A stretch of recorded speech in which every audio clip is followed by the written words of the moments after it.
आदरणीय बुजुर्गों, माताओं, बहनों, बच्चों, आज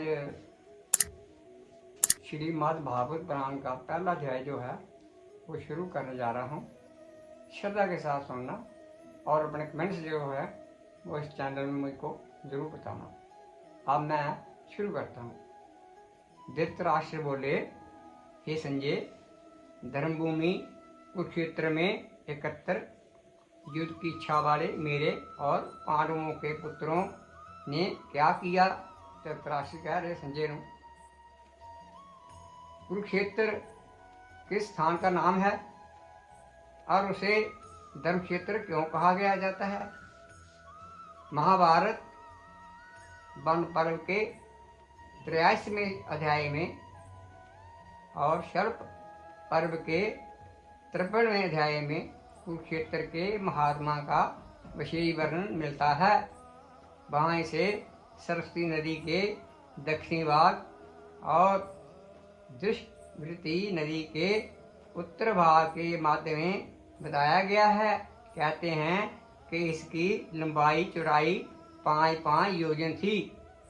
ये स्थान अंबाले से दक्षिण और दिल्ली से उत्तर की ओर है। इस समय जो कुरुक्षेत्र नामक स्थान है वही है। इसका एक नाम समस्त पंचक भी है। शतपथ ब्राह्मण आदि शास्त्रों में कहा गया है, यहाँ अग्नि, इंद्र, ब्रह्मा आदि देवताओं ने तप किया था। राजा कुरु ने भी यहाँ बड़ी तपस्या की थी तथा यहाँ मरने वालों को उत्तम गति प्राप्त होती है।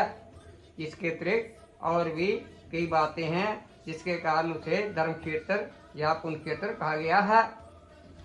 प्रश्न धृतराष्ट्र ने माम का पद का प्रयोग करके किया है और पंडितवा का किन के लिए और उनके साथ संवेथा और युष्वा विशेषण लगाकर जो किम अकुर्वत कहा है उसका क्या तात्पर्य है।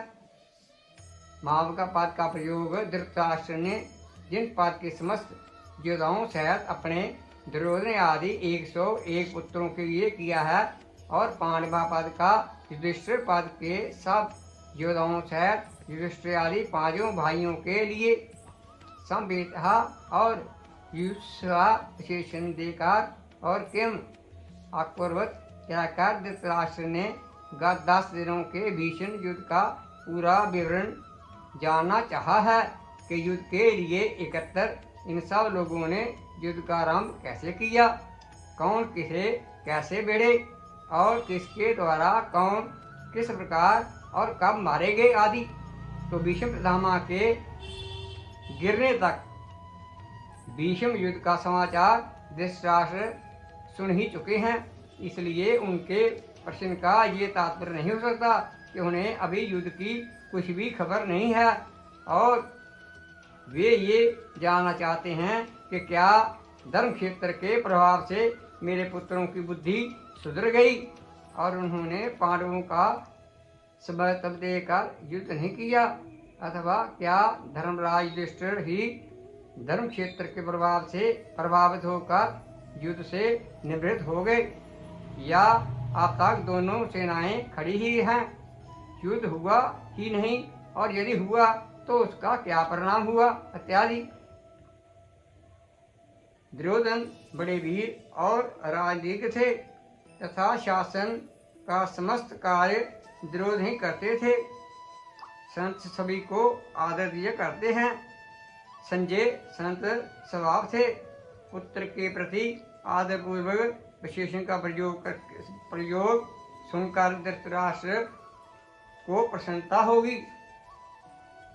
भाव यह है, पांडव सेना की व्यूहरचना इतने विचित्र ढंग से की गई थी कि उसको देखकर दुर्योधन चकित हो गए और रधिर होकर स्वयं उसकी सूचना देने के लिए द्रोणाचार्य के पास दौड़ गए।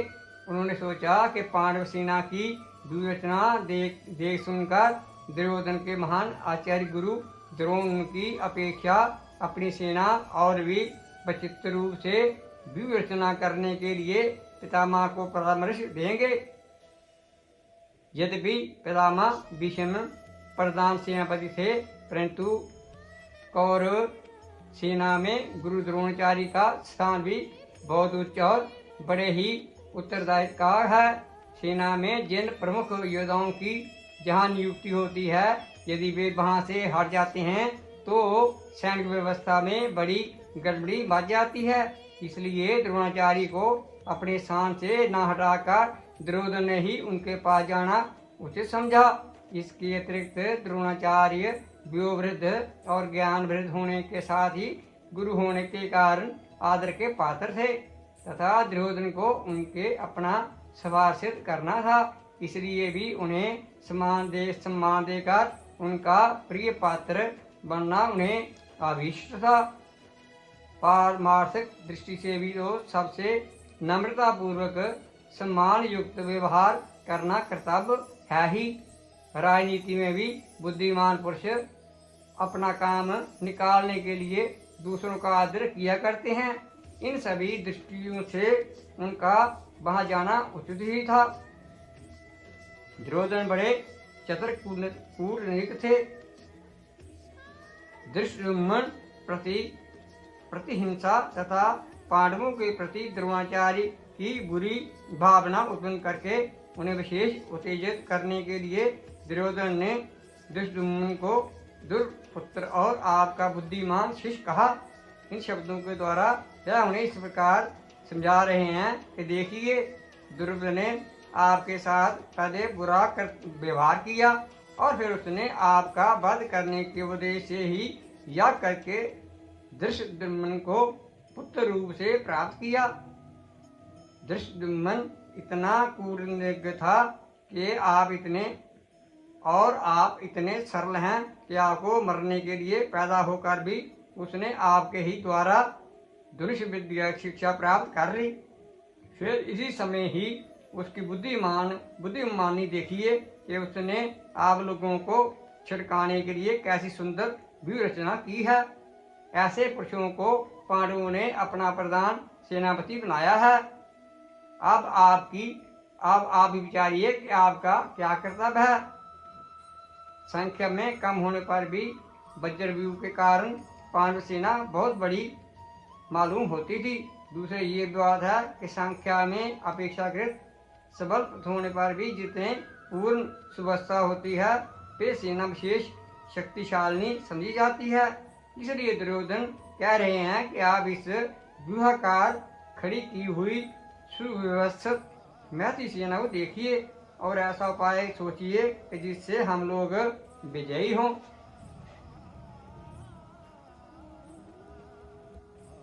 युद्धि पद यहाँ अत्रि का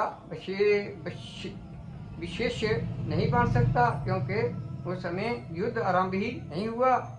इसके अतिरिक्त इसके पहले पांडव सेना का वर्णन होने के कारण अत्तर पद स्वभाव से ही उसका वाचक हो जाता है, इसलिए उसके साथ किसी विशेषता की आवश्यकता ही नहीं है। भीम अर्जुन सभा के साथ युद्धि पद का अनुभव करके ये बात दिखाया गया है कि जहाँ जिन महारथियों के नाम लिए गए हैं वे पराक्रम और युद्ध विद्या में भीम और अर्जुन की ही समता रखते हैं। अर्जुन के शिष्य सत्यव्या का ही दूसरा नाम यदुदान है। ये भगवान श्री कृष्ण के परम अनुगत थे और बड़े ही बलवान एवं अति थे। ये महाभारत युद्ध में न मारकर यादवों के परस्पर युद्ध में मारे गए थे। विराट मत्स्य देश के धार्मिक राजा थे। पांडवों ने एक वर्ष इन्हीं के यहाँ अज्ञातवास किया था। इनकी पुत्र का विवाह अर्जुन के पुत्र अभिमन्यु के साथ हुआ था। ये महाभारत युद्ध में उत्तर श्वेत और शंख नामक 3 पुत्रों सहित मारे गए। द्रुपद पंचाल देश के राजा पृथक के पुत्र थे। राजा पृथक और भरद्वाज मुनि में परस्पर मैत्री थी। द्रुपद भी बालकावस्था में भरद्वाज मुनि के आश्रम में रहते थे। इससे भारद्वाज के पुत्र द्रोण के साथ इनकी भी मित्रता हो गई थी। तो पृष्ठ के परलोक गमन के पश्चात द्रुपद राजा हुए। तब एक दिन द्रोण ने उनके पास जाकर उन्हें अपना मित्र कहा। द्रुपद को ये बात बुरी लगी। तब द्रोण मन में क्षुब्ध होकर चले आए। द्रोण ने कौरवों और पांडवों को अस्त्र विद्या की शिक्षा देकर गुरु दक्षिणा में अर्जुन के द्वारा द्रुपद को पराजित कराकर अपने अपमान का बदला चुकाया और उनका आधा राज्य ले लिया। द्रुपद ने ऊपर से द्रोण से प्रीति कर ली, परंतु उनके मन में क्षोभ बना रहा। उन्होंने द्रोण को मारने वाले पुत्र के लिए यान और उपासक नामक ऋषियों के द्वारा यज्ञ कराया। उसी यज्ञ की वेदी से दुष्टुम्न तथा कृष्ण का प्रकाश हुआ। यही कृष्णा द्रौपदी या यज्ञ सेनी के नाम से प्रसिद्ध हुई और स्वयंवर में जीतकर पांडवों ने उसके साथ विवाह किया। राजा द्रुपद बड़े ही शूरवीर और महारथी थे। महाभारत युद्ध में द्रोण के हाथ से इनकी मृत्यु हुई। धृष्टकेतु चेहिदेव के राजा शिशुपाल के पुत्र थे। वे महाभारत युद्ध में द्रोण के हाथ से मारे गए थे। चेतकान वृषवंशी यादव महारथी योद्धा और बड़े शूरवीर थे। पांडवों की 7 अक्षनी सेना के साथ सेनापतियों के एक थे।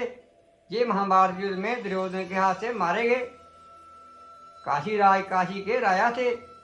ये बड़े ही वीर और महारथी थे। इनके नाम का ठीक पता नहीं लगता। काशीराज का नाम सेन बिंदु और क्रोध हंता बताया गया है। कर्ण पर्व अध्याय शाह में जहाँ काशीराज के मारे जाने का वर्णन है, वहाँ उनका नाम अभिभू बताया गया है।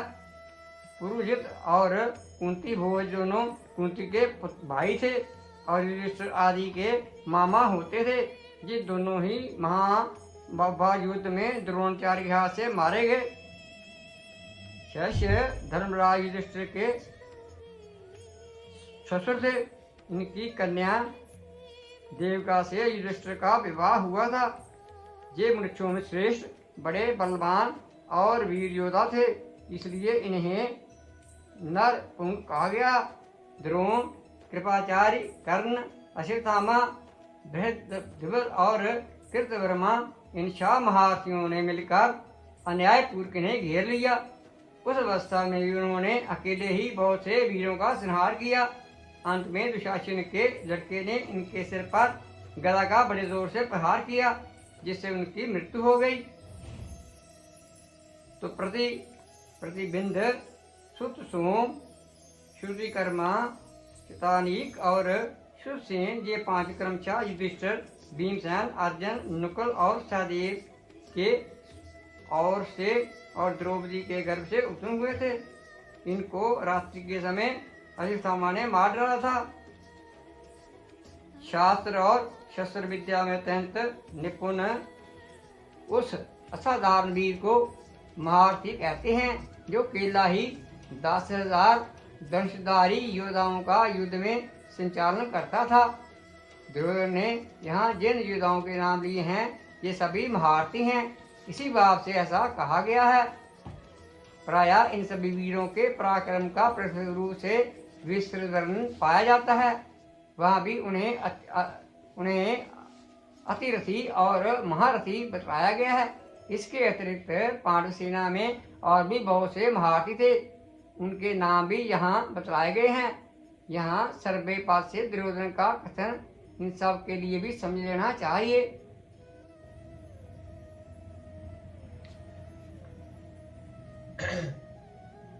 दुर्योधन ने विशिष्ट पद को प्रयोग करके लक्ष्य किया, जो उनकी सेना में सबसे बढ़कर वीर, धीर, बलवान, बुद्धिमान, साहसी, पराक्रमी, तेजस्वी और शास्त्र विवाद पुरुष थे। और निर्बोध क्रियापात से सूचित किया गया कि अपनी सेना में भी ऐसे सर्वोच्च वीरों को कमी नहीं है। मैं उन सब में चुने हुए वीरों के नाम आपकी विशेष जानकारी के लिए बताता हूँ, आप मुझसे सुनिए। द्रोणाचार्य महर्षि भारद्वाज के पुत्र थे। उन्होंने महर्षि अग्नि, वैश्य और श्री परशुराम जी से रहस्यमय समस्त अस्त्र शस्त्र प्राप्त किए थे। वे वेद वेदांत के ज्ञाता महान तपस्वी दुर्वेद तथा शास्त्र विद्या के अत्यंत मर्मज्ञ और अनुभवी एवं युद्ध काल में नितांत निपुण और परम साहसी अत्यधिक वीर थे। युक्ति संगत ही है। भीष्म राजा शांतनु के पुत्र थे।